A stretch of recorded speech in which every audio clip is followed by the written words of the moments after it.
Our motto is fair play, integrity, and transparency.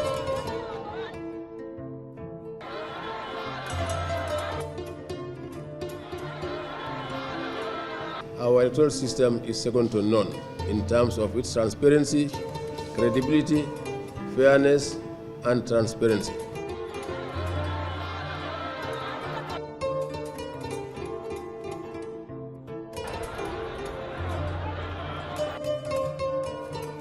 We are pleading to everybody to observe and respect.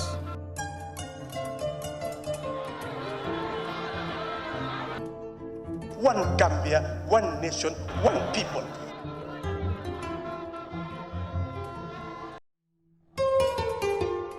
December 2021, one of the Gambia's most crucial elections is here. At Kerr Fatou, we got you covered. Our team of credible and knowledgeable analysts will bring you exclusive analysis of the event step by step and ballot by ballot coverage.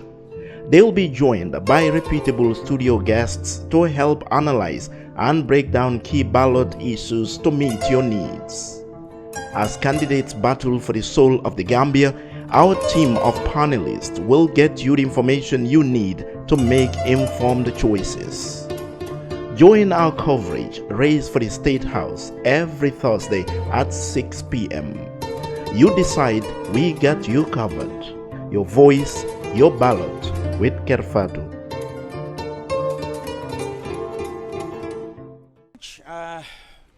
Welcome to an extended version of the brunch on Kerr Fatou Live. I'm Lamin Cham, and we are coming to your way from Election House, that is the offices of the Independent Electoral Commission, on a very important day in the history of this country. The final phase to the identification of the presidential candidates is just about to begin here, right here at Election House. I am with the newly elected president of the Gambia Press Union, Mamadou Esba. Mohammed.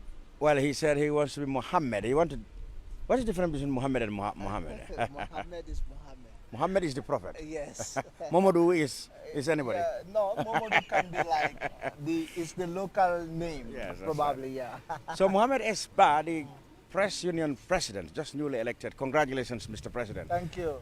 Good, and also a keen follower of political developments and, of course, the 2021 electoral process. Mr. Ba, let me begin by asking you first, because I didn't have the time to tell you, to ask you, what are your impressions from this morning's, public scrutiny or public view, if you like, of the various aspirants' documents as announced by the IEC. There have been numerous complaints, particularly from the journalists who were told that they must have a voter's card on them before they can access the place. Whereas, of course, the law says only somebody who is making an objection needs to have a voter's card. The IEC said that was their instruction, and they've been criticized for using discretion and not law. What do you make of it? Yeah, thank you very much. I was doing some stuff with the security, on behalf of the GPU, and then I was called by colleagues, and then I was informed about the situation.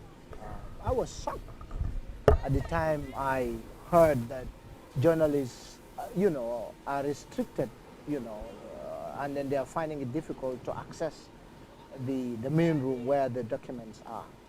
I think, as the name implies, public scrutiny.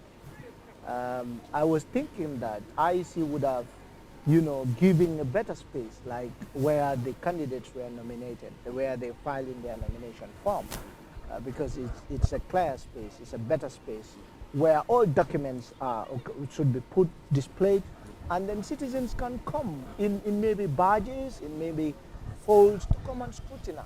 Because if you look at the Election Act, there is no specific clause that outlines public scrutiny, yes, but there is a objection. There is a clause that outlined objection, Section 49 of the Election Act. which has categorically crystal clearly stated that, you know, if you want to object, you must have a voter's card. But in the case that you are observing, anyone can scrutinize, absolutely. If journalists don't need voters card to scrutinize, because I think IEC should understand something. There cannot be a credible election without the presence of the media. The media plays a very key role, and media is given the role in the Constitution. If you look at Section 207, 208 to 209, it has categorically stated the role of the media in ensuring that government is held to account. Not only government, but also public officials, duty bearers are held to account to the people. Now, in elections like this, highly contested elections, or we are aspiring to see a highly contested, is the most contested election in the country. Okay. Now, since election started. Okay. Yeah. Okay. From the little we were able to, I mean, those who had access to the documents, because of obviously it was 5 minutes allocated to each person, which was grossly inadequate. But then we have, since the process closed at 12 o'clock, seeing snippets of information online. There have been declarations supposedly coming from President Barrow, running into millions and millions of dollars. It is 50 million. Some news agencies reported close to 70 million. SFR, well, if you care, that's gone over 500 million dollars, etc., etc. And well, these are snippets of information that are coming from those who claim to have seen the documents. So supposedly these are supposed to be some of the declarations. But what do you make of, let me tell the viewers what's going to happen.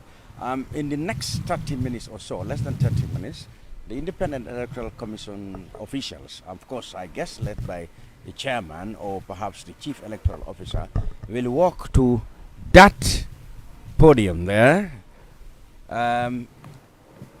That podium that is being prepared there, the Electoral Commission officials, led by Chairman Ali Mumar Jai, perhaps, or even Chief Election Officer Samujan Jai, will be at that podium to announce the final list of the candidates after the screening and the scrutiny. The IEC will announce those candidates, those aspirants who are now recognized as qualified to contest the elections. That will happen in under 30 minutes time, and after that perhaps you can hear reactions.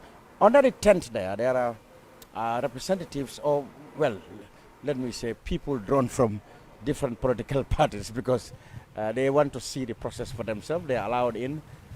They will follow the announcement, and then probably they will talk to us here about their reactions as to what next now left for their candidates. 26 or so. How many were nominated, in fact, exactly? Some withdrawn, I think around 24, 23, 24. Exactly. Around 23, 24 names are still in the ballot, as far as the as far as the IEC is concerned. So we will hear from the commission. I can see Commission P.R.O. Pamakan going over there. We will soon hear from the commission who and all are qualified. But there have been a lot of talks, a lot of speculations, a lot of, you know, rumors that, candidate E, candidate B, and candidate E might be disqualified, which is the trend that has been happening over the last 3 days or so. I want us to assure the people of the Gambia that, well, yes, there might have been security beefing up. I see you've seen something like that. But within the IEC, the atmosphere is calm and very peaceful, and there have not been any unusual activity or unusual presence of security. Of course, we had reports that you know, along the roads leading up to these premises, there have been some security beefing up, or whatever you call it. Maybe that is for strategically placing security around. I mean, for me, I don't expect, you know, what some people would would be thinking that probably we are going to hear some story that can cause anxiety or panic in society. I doubt it, because I look at the 12 points requirement of the IEC. I felt that most of the candidates who are really mean business could have simply reached that criteria. So I don't think those who probably will be disqualified today are people who are quite frankly ready to take on their opponents in this election. Yes, absolutely. I think people should also, be okay. They should look into, things, messages that are coming from the social media. They have to make sure that politicians and stuff, because I've seen a lot of information on social media, rumors going around, even the asset declarations, the numbers, the amounts, some of which are not true. Even myself, I've confirmed it. I went inside, I was able to do one or two things, two observations, because some of the things that I'm seeing outside are not true. So I think people should be very careful not to just exaggerate things, or you see people reporting things without getting it from a credible source. I think people should rely on the journalists, the media, to get verified information. I think also with regards to the rejection, yes, we will know whether some of these candidates are eligible or not based on the criteria given. So, but I'm also urging Gambians, because this country is bigger than all of us. This country is, it has gone through a lot of elections, critical elections, 2001, 2006, 2011, and many other years, and then candidates are losing, they've lost, and then they took it in good faith. Some are rejected, some were rejected, they took it in good faith, but some, I don't believe speculation should be allowed in this processes. Let us listen to the IEC.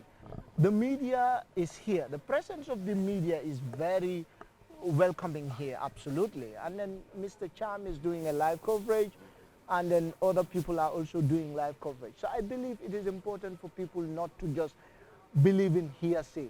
There is no candidate that is confirmed yet to have been nominated or rejected until it is announced by the IEC in about half an hour's time. During elections also, there is no authority. There is no one who has authority to announce the results. Exactly. Even the Supreme Court, not the Supreme Court, not the National Assembly, but the IEC.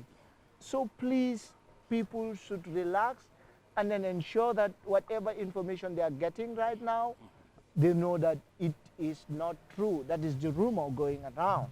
Talking about the elections and the campaign coming, and of course from the point of view of safety and the conduct of journalists, I want to ask you, your union, how are you preparing your journalists to cover this election campaign?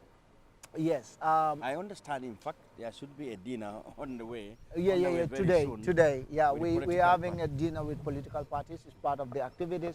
We also had a symposium today for journalists, and also another one for security officers. This is like trying to create that partnership and strengthening relationship between the security and the journalists, because we know that journalists cannot be secured without the presence of the security, and or absolutely the people in general. So, but also security should know the role of the journalists and the important role they play in ensuring a free, fair, and credible elections. That is why we had that engagement. Today, I think you were invited. You are invited, yes, right? And what do we expect? What are you going to see? What are you going to tell the politicians? Yes, the politicians is about making sure that they understand the role of the journalists, and then also make sure that they create that safe space during campaign. Obviously, journalists are going to cover, and during their press conferences, they should understand if journalists come, they should not also use remarks against journalists that could put journalists into danger, inside violence and stuff. So I think this is some of the messages that will be sent, and then it will also help to have to create that avenue atmosphere where politicians interact with journalists. So I think probably bridge that gap, and then that suspicious mind, because we know politicians are key stakeholders in the elections, likewise journalists as well. So that trust should be there. We have to build that bond to ensure that. And some of the things that we are also doing to ensure safety of journalists is we've given 100 press jackets. We're giving it to journalists for free, from the GPU. We know how costly is this press jacket. Is very costly. Is around, yeah, absolutely, like this one. You see, yeah, and we have also facilitated for journalists to get accreditation. Even some who applied lately, some who cannot apply, we did that facilitation to ensure that they get the accreditation and then have a smooth, working environment and stuff. Yeah. You mentioned something very important.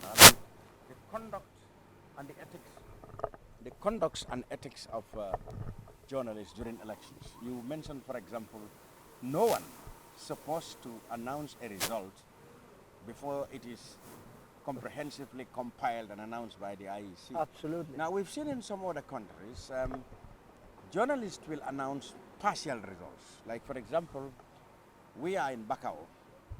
I happen to attend the counting at the Bakau Mamakoto ward, one polling station, whatever the number of the polling station is. I said Bakau Mamakoto polling station number 8, the results have been declared. Mohammed Esba is so-and-so, Lavin Cham is so-and-so. That is incomplete because there are other polling stations, in Bakau alone, and you don't talk about the whole constituency yet. I think, Mr. Chairman, yes, this is where the media come into play. Yeah. I think the media should sensitize the public how results are accepted, announced. how results are announced. Yes. If people knows that even if you announce the results of Bakau, they will know that, yeah, okay. Not about the entire. Exactly. I think something like that happens in Nigeria during a local government elections and even their presidential elections. It happens, and there was a problem that those people started celebrating because the media, the media said, okay, this man has so and so, and it is landslide. For instance, in Banjul, if probably Lamin Cham got a landslide victory in Banjul, that doesn't mean you've won. The whole country. Thank you. So I think the media should sensitize the public how results are announced, this is the role of the media. There are a few things. Yes. The sticking points are if I am to announce the results of a polling station where I witness the counting, I first ensure that I have the exact number given to each candidate. Perfect. That's the best. And then I make it clear that this is polling station number one of the polling stations in this constituency. Perhaps you could say, if it's a different town, you could say Bakau Mamakoto, or I am in Bakau Wasilenkunda, or Bakau New Town 1, so that people will know that you are only talking, because at the end of the day it's going to happen. Some people will use their mobile and post the results from the polling station where they are. There's no doubt that you cannot. That is happening. That has been happening. Even. But let it be indicated that this is the results of polling station so and so. Exactly. So and so constituency. So that people know that you are not talking about the entire results. Yeah, the election process, as I said, people should be sensitized on how election results are announced and who is the mandated authority, which is the IEC, and also what makes a president win. Or what makes someone win? A candidate. What is the stage? What are the stages, different stages? That is very key. I think also is the media should do responsible reporting, responsible publication. I am working with the media, absolutely. As the president of the Gambia Press Union, I always urge the people, the media, to be responsible. I know there are a lot of responsible journalists out there, But there are certain people, if you are reporting, please, probably your intention might be clear, but the language, the context is very important. You can just announce, oh, Mr. X has won Bakau, he's sweeping the poll. We heard that Kanifing is also sweeping the poll. But that does not validate the fact that he is going to win.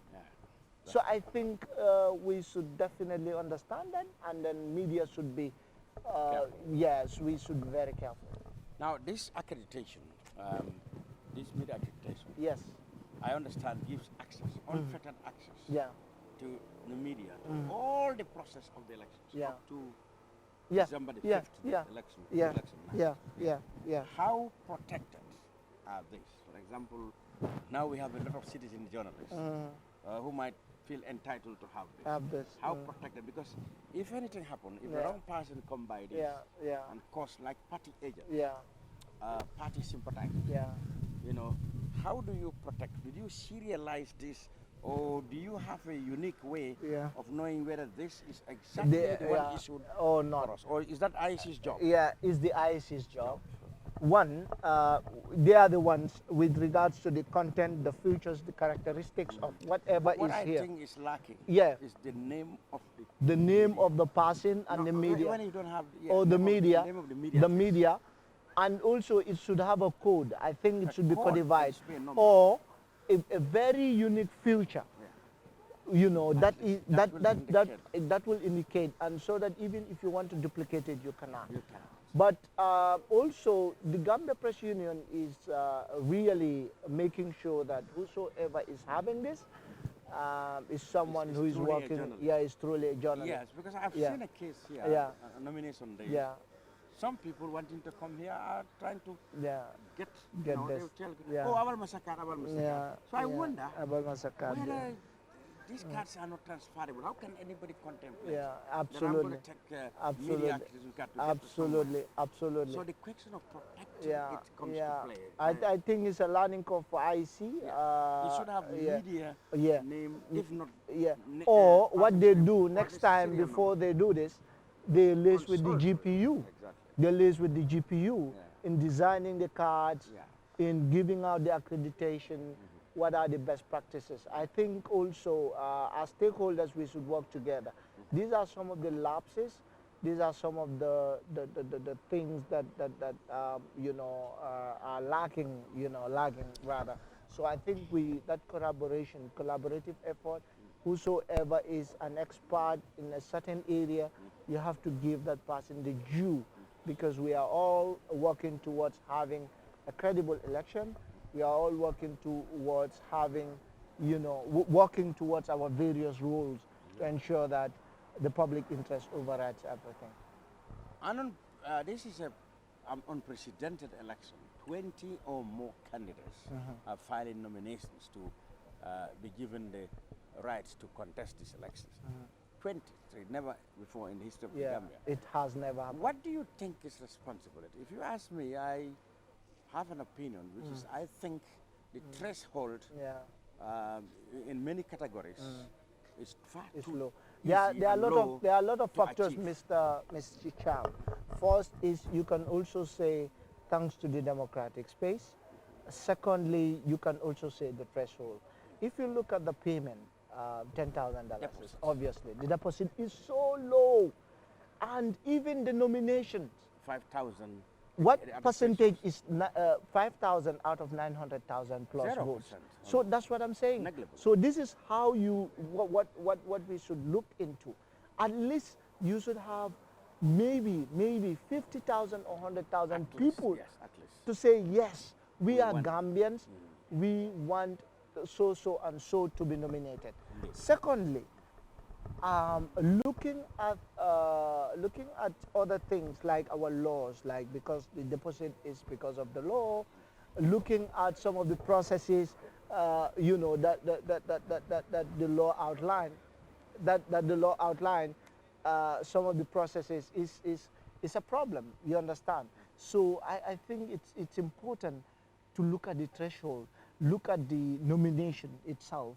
And the other thing is looking at, you know, I've been distracted, but the threshold, as I said, the $10,000. money, the $10,000, exactly. Absolutely. The $10,000 is It used to be absolute. 500,000 Yeah. on the Jammeh. When the democratic space was opened after his Yeah, departure, yeah. it was felt that that was too high, Yeah, and yeah, Jammeh was trying to yeah, discourage yeah. people from Yeah, contesting against yeah, him. yeah. It was amended, but Yeah. then the amendment, also in a Yeah, far too, yeah. easily achievable, deposit. Yeah, And that's what probably responsible for. probably the 5,000 even might be The the signatures. 500,000. I mean, Yeah. might be on in the high side, on the high side. But looking at maybe 100, 200 and something. Exactly. Yes, I think definitely people That should is, look that is into what that. contributed to this high. One of the things that contributed to this high number of Stopped. candidates. Yeah, Right, absolutely. This Yeah. is the brunch Yeah. extended version. Thank you very much, Yeah. Mohammed Yeah. Ashba, Yeah. the newly elected president Yeah. of the Yeah. Gambia Press Union. Yeah. We hope to catch up with you Yeah. as we await still now. Thank you so much, Mr. Champ. Thank you. I'll see you soon. Sure. Yes. Well, there he goes. Mohammed Esba is the president of the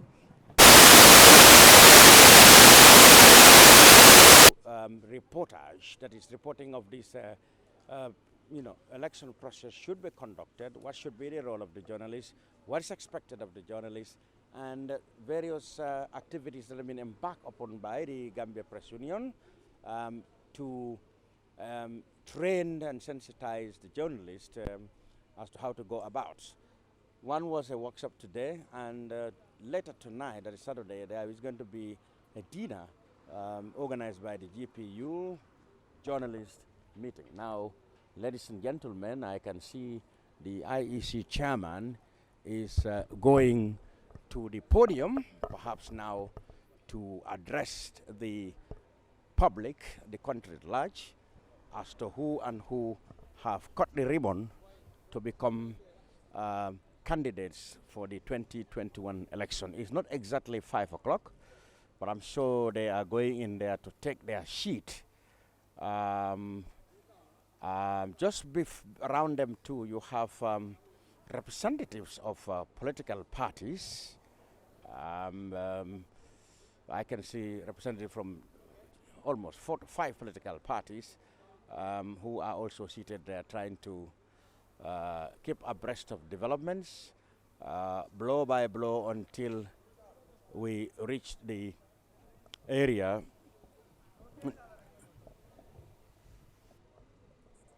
So the IEC chairman, Momar Jai, you saw marching with his officials to the tents over there. And any minute from now, of course, we will see developments that will lead to the unveiling of that final list. So stay tuned and keep viewing or watching Kerr Fatou as we go over there to bring you what the chairman has in that file.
Well, good morning to you all. Let's start with silent prayers, please.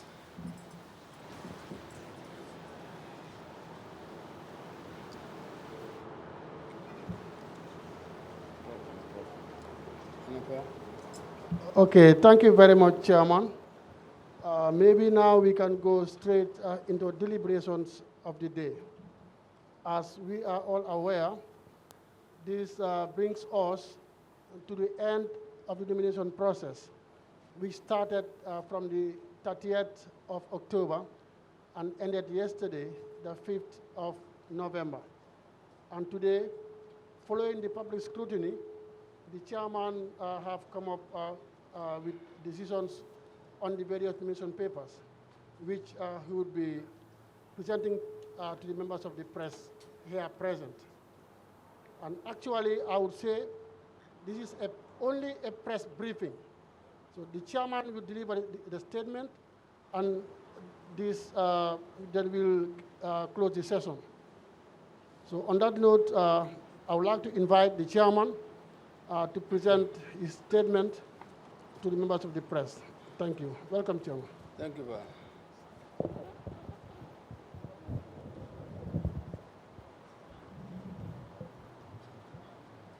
Following the successful completion of the nomination of candidates for the contest of the presidential election of 4 December 2021, and after a thorough and careful review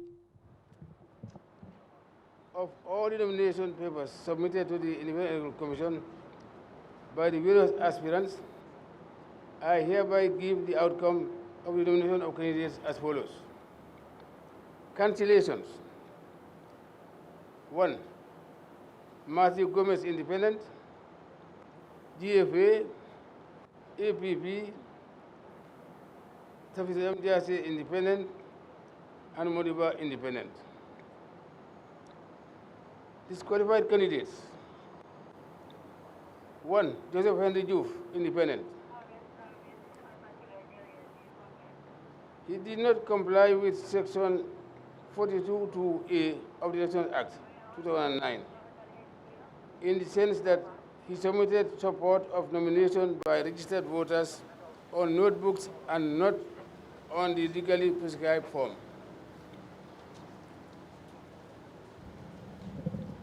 In some administrative areas, we have submitted support of nomination by registered voters on legally prescribed form. He submitted the support of nominations by less than 200 registered voters as opposed to the legal requirement that the candidate for election to the office of President shall be nominated in the prescribed form, Part 1A of the fourth schedule, by not less than 5,000 voters whose names appeared in the register of voters, with at least 200 voters being drawn from each administrative area. Joseph Henry Juf nomination is hereby rejected in accordance with Section 47(1) of the Elections Act. 2. Mary Stoke, Independent. She failed on 42(2)A, being that she did not submit the legally required number of support to nomination by registered voters. She did not fulfill the requirement contained in Section 42(3) that every nomination under Section 2 shall be subscribed by the candidate who shall make the declaration contained in the relevant form and by the person nominated for him or her. She did not submit a signed code of conduct ethics as per Section 92(2) of the Elections Act. She did not submit the assets declaration form as per Section 42(7) of the Elections Act. Mary Stoke's nomination is hereby rejected in accordance with Section 47(1) of the Elections Act. Number 3, Alaji Mari Korang, Independent. He submitted nomination forms in the name of an unregistered political party, namely GYC Change. He did not comply with 42(2)A, being that he did not submit the legally required number of support to nomination by registered voters. Alhaji Kurang's nomination is hereby rejected in accordance with Section 47(1) of the Elections Act. 4. Ibrahim Tawo Romane, Independent. He submitted symbol in the name of an existing political party, PAP. He did not comply with Section 42(2)(a) of the Elections Act, being that he submitted support of nomination by less than 5,000 registered voters. Ibrahim Tawo Romane's nomination is hereby rejected in accordance with Section 47(1) of the Elections Act. 5. Mamoduba, Independent. He did not comply with Section 42(2)(a) in the sense that he submitted support of nominations by less than 5,000 registered voters only from West Coast region and none from other administrative areas. Mamoduba's nomination is hereby rejected in accordance with Section 47(1) of the Elections Act. 6. Bankole Yao Yoyo Ahadise. He did not comply with Section 42(2)(a), being that he submitted support nomination by less than 200 registered voters from some administrative areas. Bankole Yao Yoyo Ahadise nomination is hereby rejected in accordance with Section 47(1) of the Elections Act. 7. ANRD Lamin Satu Bojang. He did not comply with Section 42(2)(a) in the sense that he submitted support of nomination by less than 5,000 registered voters. Lamin Satu Bojang's nomination is hereby rejected in accordance with Section 47(1)(a) of the Act. 8. DMC Mai Ahmed Fati. He has not complied with Section 42(2)(a), being that in Banjul administrative area, he submitted the support of nomination by less than 200 registered voters, as opposed to legal requirement that the candidate for election to the office of President shall be nominated in the prescribed Form 1A,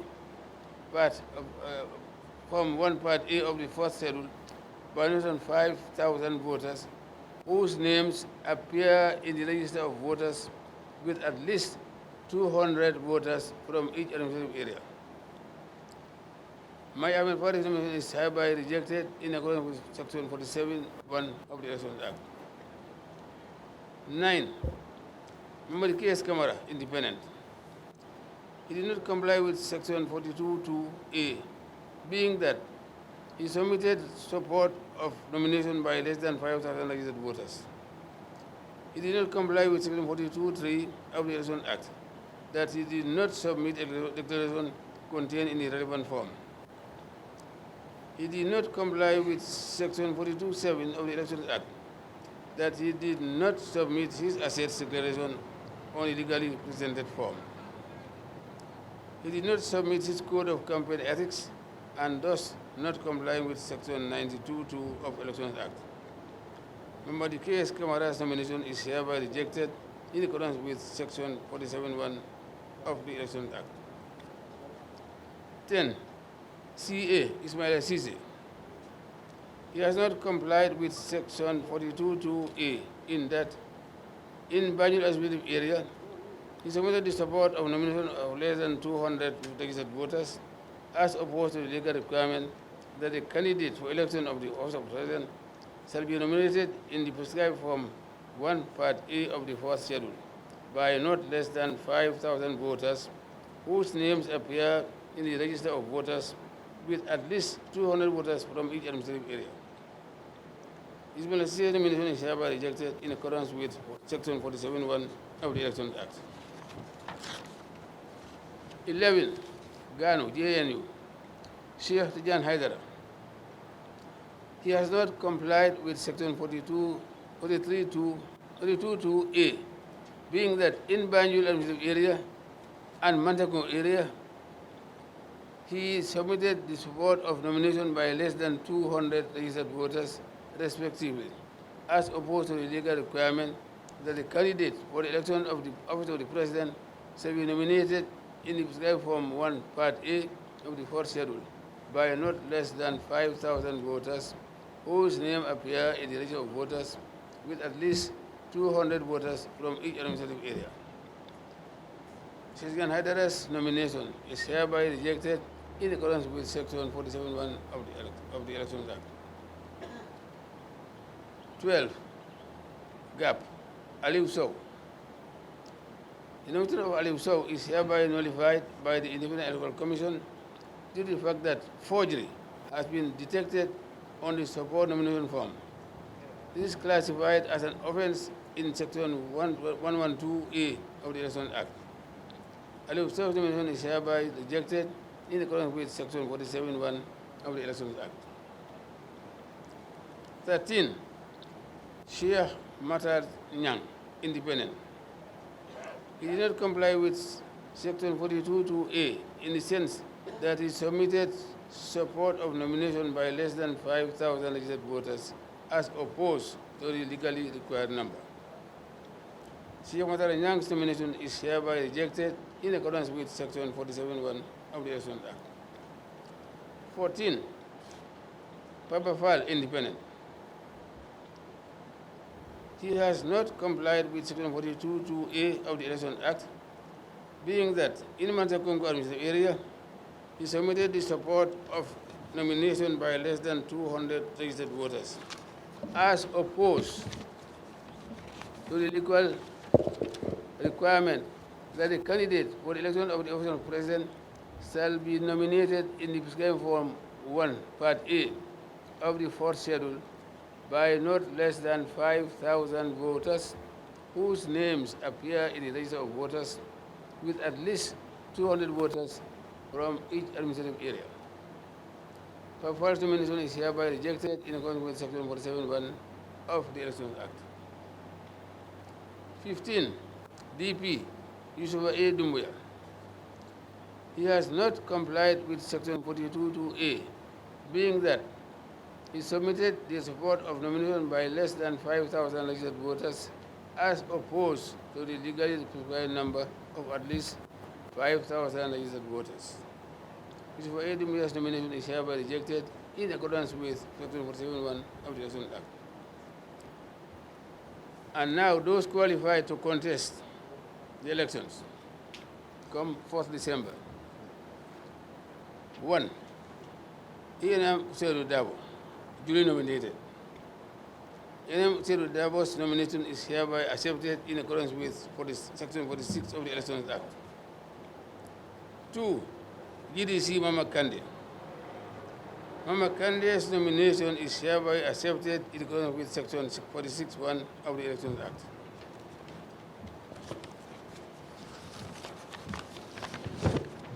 3. Doi, UDYS, Halifa Babukar Sallah, duly nominated.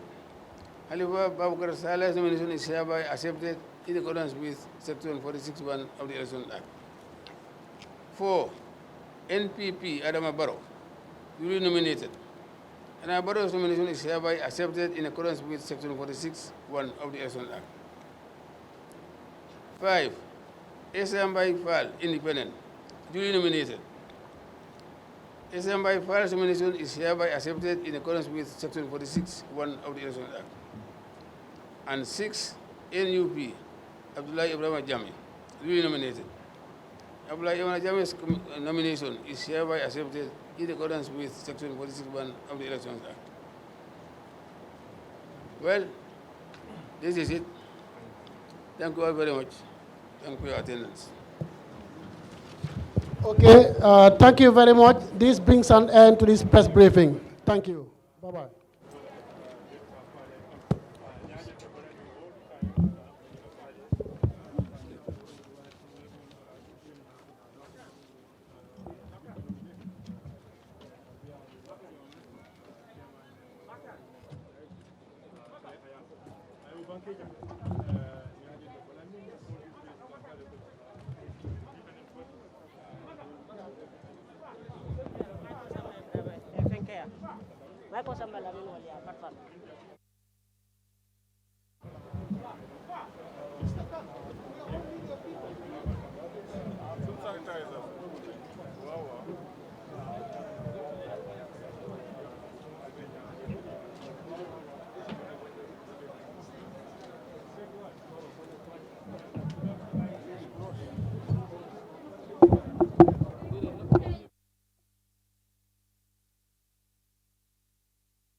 extended version coming to you live from Kerr here at the Independent Electoral Commission building and Carnifing Battle Harding Highway, that is.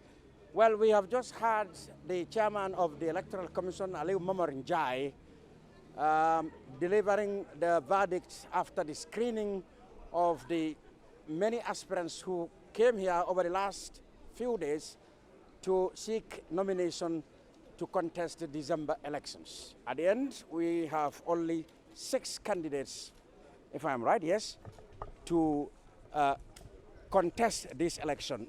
A host of others, well over a dozen, have had their nominations rejected for one reason or the other. I am with, of course, Mari Jobate, a political and social activist, also a member of the Civic Society organization, the country director for Westminster Foundation. Madi, welcome to the extended version of the brunch. Were you in any way surprised? Yes, I was surprised on the candidature of at least 2 or 3 people. Name them. That is CA's Dr. Ismail Assise, Marisok, and that's a third one. Not Shertijan Hydra. You can refer to the notes. You know. Alaji Mamadi Kura. Yeah, Alaji Mamadi Kura. Yeah, so these are the 3 that surprised me that they would fail to meet the nomination requirements. So, but otherwise, I'm not surprised with the rest of the nominations. But first, let me say, I had no doubt that IEC would, you know, give this thing due consideration, due diligence. And I have no doubt on that impartiality. If any concern I've ever had about IEC is a capacity issue, but in this instance, they have actually performed exceedingly well. The rest of the nomination process, it is something that we need to look at again. You know, but they've done an excellent job. But the 6 that they've confirmed, if anything, probably NUP was on my mind. Abdullah Ibrahim Ajame. Yes, but apparently, I think it's a new party, but they did that homework very well. Very well, yeah. And so all the other 5 are, you know, well established. I know SR Fal as an independent is also new, but certainly the vigor and the strength with which he came and being a lawyer of that repute. Some lawyers couldn't cut the ribbon. Yeah, and I would really be very furious with any lawyer who cannot meet these kinds of requirements, because I mean, as a lawyer, you need to do due diligence to make sure if you enter into anything, you know, you have actually understood and be able to deliver what are the requirements. So you have political parties, that so to speak, GAP, you know, GANU, ANRD, where you have political parties. You think that, you know, those kind of platforms are better organized with a movement, you know, behind them in the various aspects. Are you not surprised that whole movements calling themselves political parties have failed to meet the requirements? Well, one failure, of course, would be GMC. You can excuse the independent. Right. One excuse, I mean, surprise or disappointment is GMC. That has been in the process for a while. I mean, as opposed to ANRD or GAP and so on. But again, I mean, it comes down to the fact that there's a difference between forming a party and making, you know, a loud noise and being organized, that is the party being well structured. If you look at the reason for their rejection, you realize it is because you cannot meet the required number of registered voters. For example, in the case of my Ahmed Fatou, they said he has not complied with Section 42A, which means that in Banjul administrative area, he submitted the support of nomination by less than 200 registered voters. Yeah. So when you look at that, IEC requirements for that is the 2015 Election Amendment Act. It says you need to have representation in all the regions. So you cannot form a party, running a party, and you don't pay attention to my presence in Banjul as an administrative area, my presence in KMC, in CRR, in URR, in LRR, and so on. So you wonder, GMC, what have you been doing? Therefore, that you cannot obtain that quite number of votes. And a lot of the parties, that seem to be the case, even the independents. But don't you also maybe, excuse to criticize the IEC? Because some of their regulations for forming a political party is that you must have offices in all the administrative areas. That's why people doubt whether any of or some of these parties actually have offices in administrative areas, because otherwise they would not have false sort of mobilizing 200 signatures. No. So you can submit to IEC your party registration indicating in Banjul, number 2 Buckle Street. You can even put a post. You can hire a room. Just for the purpose. Yeah, and put it there. Maybe genuinely you hired a room to make it a party headquarters. Yeah. Now, that is one thing. The next thing is, do you have party workers in Banjul, all right, who are recruiting, mobilizing, organizing supporters in Banjul? Now, that reflects on the leadership, on the management, on the structure of the party. So if we build parties and circulate it around one individual as the leader and fail to do the necessary groundwork, this is what results. And parties are mass-based organizations. Parties are not like civil society organization or a media company or some business company. No, parties are a mass-based organization. So if IEC says that, I think that is for good reason. Because if you are a political party, you want to represent the Gambia. So you need to be present in every part of the Gambia. And so when you have an office in Banjul, in Janjanbureh, in Basse, in Masakonko, in Kanifing, don't just hire a room, put a billboard in front of to say this is your office, and put one person at a desk there. But do party work that is going in the communities, recruiting people, recruiting members. If you fail to do that on a day like this, you have a problem. But why are you not disappointed? Or most women will be with the, with Marisok being disqualified. Yeah, I had commended Marisok for having reached the nomination table.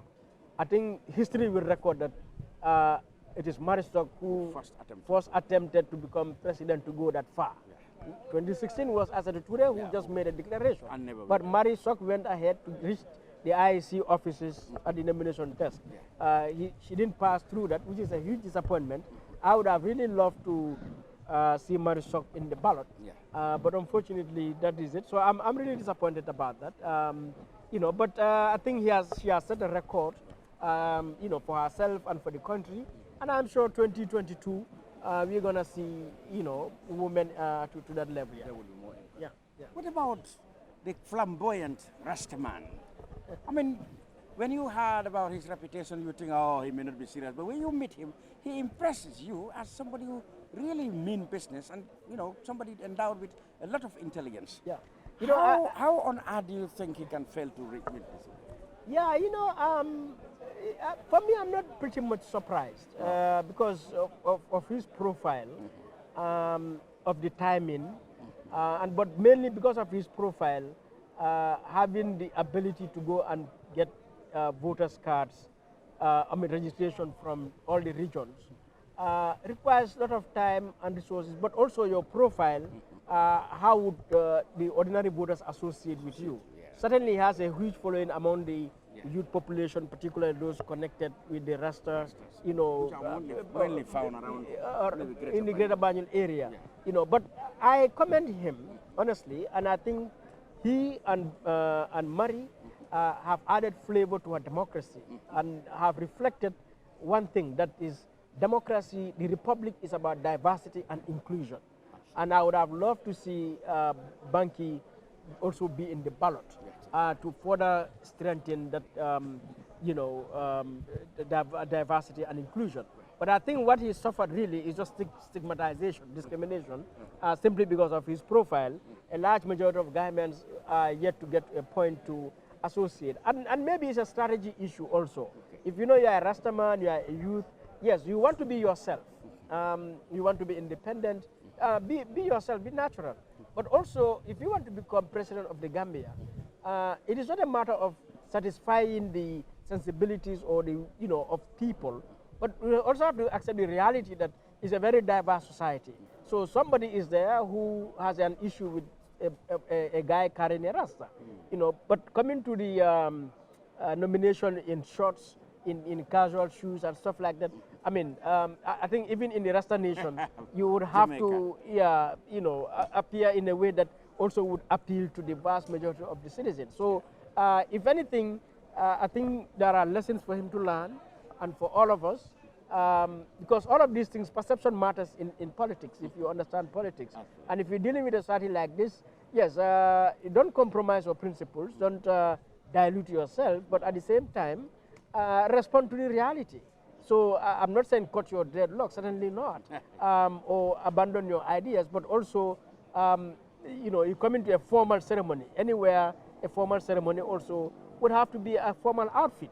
And that can be in many ways that Rastas do appear without having to be in a short. Yes. One particular disqualification case stand out. This is said to be a case of forgery. GAP, Gambia Action Party, Aliou Sow, it said exactly his nomination been nullified due to the fact that forgery has been detected on the support of nomination form. Are you classified? GAP had been battling with a reputation problem. Yeah, I think GAP may need a huge revamp, you know, revive itself, and they need to look at themselves again. They've been facing serious reputational issues, and now with forgery, it's a serious matter. And I urge IEC to go forward and implement the law. If it needs to be prosecuted, or if there are going to be penalties, they should do it. You are never, yeah. You are never forgiving. No, I mean, yeah, but this is it, I mean, there has to be accountability. In a society where there's no accountability, impunity prevails. Okay. Abuse and violations like this happen, and they prevail. So I urge IEC to pursue the matter. If he had violated the Elections Act, according to the Act, let the necessary sanctions follow. All right, finally, of course, let's go to the big six. The survivors of this thorough screening here, as the IEC would like us to believe: Usainu Dabo, Mama Kande, Esa Fall, Adama Barrow, Abdullahi Ibrahim Jamin, Halifa Abubakar Salah. 6, well, let's say 5, because very little is known about Abdullahi Jammeh's NUP. You have remarkably given them a lot of press and commendation for actually being relatively new and an unheard of entity coming forward to survive this kind of scrutiny. That certainly indicates that there must be some people of some substance. Yeah. But then, yes, let's now put him among the bigwigs. How do you think the race will pan out now? Okay. You know, I think I wouldn't get into the deep personal partisan kind of thing. I know. Yeah. So I wouldn't say who. You know, I think it will be a hard-fought contest. These are all formidable, you know, candidates. Oh, yes. Probably, and maybe you do not foresee any alliance for you know, between one or two here in this group. No, I wouldn't want to preempt or speak to all of that. Okay. But honestly, I don't foresee any alliance there. Yes, but I know these are very formidable candidates, and none of them should be underrated. Even the newest one, NUP. Yes. So I think we are going to see a very hard-fought, very close competition. And if there's any issue, really, for me, my concern now is the tolerance and the violence. Because, arch rivals are in this big six, yes. Or the big five.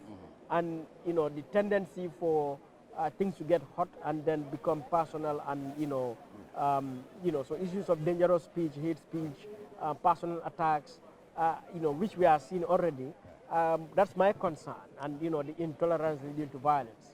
Yeah, so that's my concern. But I think it is going to be a very hard-fought battle, Mari Jabate, Country Director of Westminster Foundation and Civic Society Organization member and Public Affairs commentator. Thank you very much for sharing your thoughts with us today. Thank you. This is all in the extended version of the brunch. As we have it all, 6 candidates have been cleared to contest the December 4th elections. More than a dozen others have been disqualified for one reason or the other. So follow us for more analysis on Thursday when we have our special Road to State House program, where of course, you may even have an opportunity to see or hear from those who survived and those who did not survive. Until we come back your way, Lamin Cham saying goodbye. December 2021, one of the Gambia's most crucial elections is here. At Kerr Fatou, we got you covered. Our team of credible and knowledgeable analysts will bring you exclusive analysis of the event step by step and ballot by ballot coverage. They'll be joined by reputable studio guests to help analyze and break down key ballot issues to meet your needs. As candidates battle for the soul of the Gambia, our team of panelists will get you the information you need to make informed choices. Join our coverage, Race for the State House, every Thursday at 6 p.m. You decide, we got you covered. Your voice, your ballot with Kerr Fatou.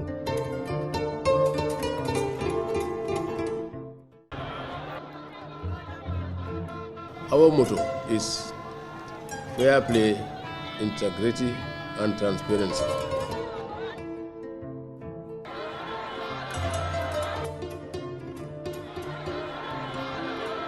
Our electoral system is second to none in terms of its transparency, credibility, fairness, and transparency.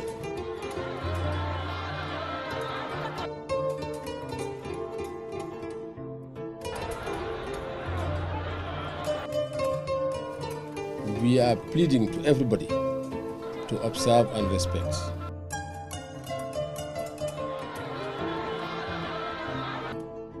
One Gambia, one nation, one people.